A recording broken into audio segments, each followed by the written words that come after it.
Sugeng Dalu rencang-rencang, selamat datang di Semadalu. Semadalu kembali hadir malam hari ini untuk menceritakan kisah dan pengalaman menyeramkan yang terjadi di Cirebon dan sekitarnya. Namun untuk yang baru bergabung, sebelum kita memulai kisah malam hari ini, pastikan kamu menekan tombol subscribe, berikan like-nya, tuliskan komentarmu, nyalakan lonceng notifikasi, dan share di sosial mediamu agar lebih banyak yang mendengarkan podcast ini. Semadalu malam hari ini, kisahnya datang tidak dari orang jauh, tapi dialami langsung oleh sepupu perempuan saya sendiri. Namanya Dita.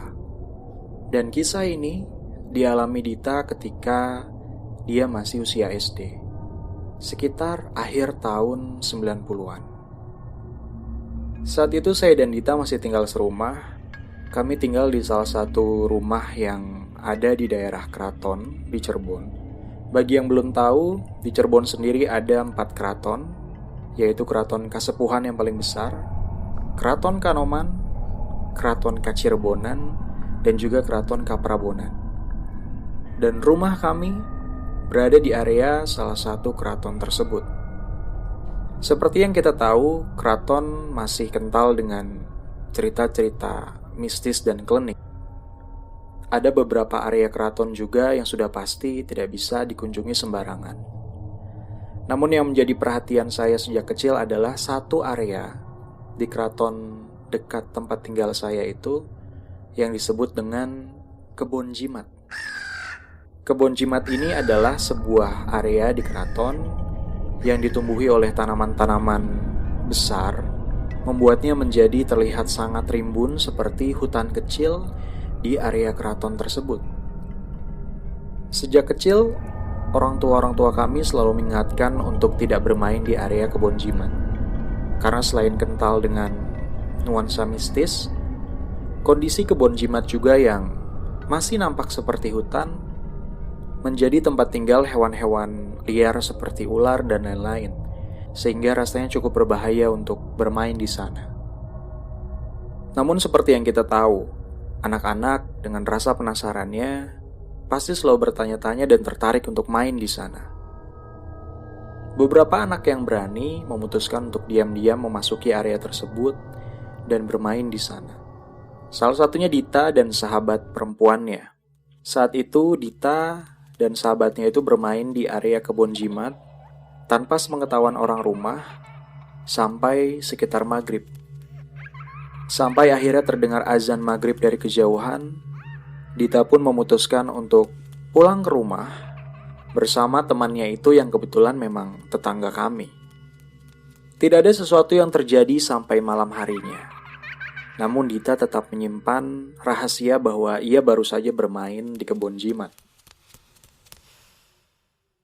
Sekitar pukul 10 sampai 11 malam, Dita yang saat itu tidur sekamar dengan mamanya, yaitu tante saya, di lantai 2 rumah kami, sudah terlelap karena kelelahan setelah main seharian. Tapi tiba-tiba saja, Dita terlonjak bangun, seperti tidak sadarkan diri, dan mulai berjalan-jalan berkeliling kamarnya. Mamanya akhirnya ikut terbangun dan kaget melihat tingkah laku Dita. Diperhatikan lagi, lama-kelamaan, Dita berjalan semakin cepat, berkeliling kamar, seperti sangat gelisah dan ketakutan. Melihat itu mamanya langsung merangkul Dita, menariknya dalam pelukannya, namun Dita berontak dan memilih untuk melepaskan diri, lalu meringkuk membelakangi pintu. Dia berjongkok di sana sambil memegangi kepalanya dan menatap ke arah cermin besar yang memang terpasang di kamar itu, yang persis ada di hadapannya. Dengan ekspresi ketakutan, nyaris menangis, Dita menunjuk-nunjuk cermin itu sambil berteriak-teriak. Itu rambutnya, itu rambutnya. Mamanya sudah sangat panik. Akhirnya ia menggendong Dita keluar kamar dan membawa ke kamar nenek saya dan menceritakan apa yang terjadi. Almarhumah nenek saat itu langsung membacakan doa-doa, meniup dahi Dita, dan setelah itu Dita akhirnya menjadi lebih tenang. Keesokan paginya Dita sudah terlihat seperti biasa. Dia menjalani aktivitasnya seperti biasa. Hingga akhirnya malam hari tiba. Saat itu Dita kembali tidur di kamarnya bersama mamanya. Dan kebetulan saat itu juga ada papanya Dita yang sudah pulang dari kerja. Akhirnya mereka tidur bertiga di kamar tersebut. Hingga sudah hampir tengah malam, Dita kembali terbangun. Dan seperti tidak sadar, ia berjalan keluar dari kamarnya. Papanya yang ngelihat itu kaget dan bertanya ke Dita, "Kamu mau kemana?" Dan Dita menjawab, "Dita mau tidur di kamar nenek," katanya. Tapi karena tidak percaya, papanya Dita akhirnya diam-diam mengikuti Dita turun ke bawah, melewati tangga, menuju kamar nenek saya. Namun ternyata Dita tidak masuk ke dalam kamar nenek, dan ia justru berjalan lurus, melewati ruang tamu, keluar ke teras, dan berjalan melewati pagar.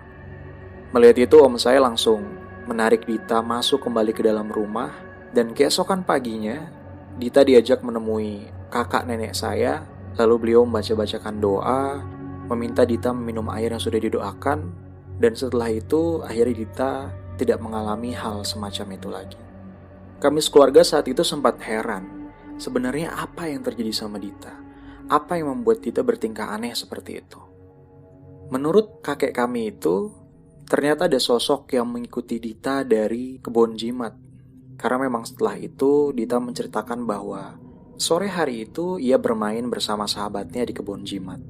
Dan pada malam ia berteriak-teriak ketakutan itu, Dita merasa bahwa ada sosok yang menampakkan diri di hadapannya, yang membuat ia mendadak terbangun, lalu gelisah dan berjongkok di balik pintu. Menurut pengakuan Dita, ia berteriak ketakutan karena ia melihat di dalam cermin, persis di belakangnya, ada sosok tinggi, besar, perempuan. Tingginya hampir menyentuh langit-langit, karena sosok itu pun melayang. Rambutnya panjang riap-riapan, dan ekspresinya terlihat sangat marah, dengan mata besar melotot, dan rona berwarna hitam yang mengelilingi matanya. Sosok itu menggeram sambil mengangkat sebuah gunting besar di tangannya, sambil mengacung-acungkannya ke arah Dita. Entah apa dan siapa sosok itu. Namun untungnya sosok itu berhasil diusir, dan pengalaman itu akhirnya menjadi pelajaran untuk Dita, bahwa memang sebaiknya lain kali ia tidak perlu datang ke tempat-tempat yang sudah dilarang untuk didatangi. Dan itu juga jadi pelajaran untuk kita semua, karena siapa tahu ada sosok yang tidak kita inginkan yang mengikuti kita dan muncul di hadapan kita di malam hari untuk membawa kita ke tempatnya.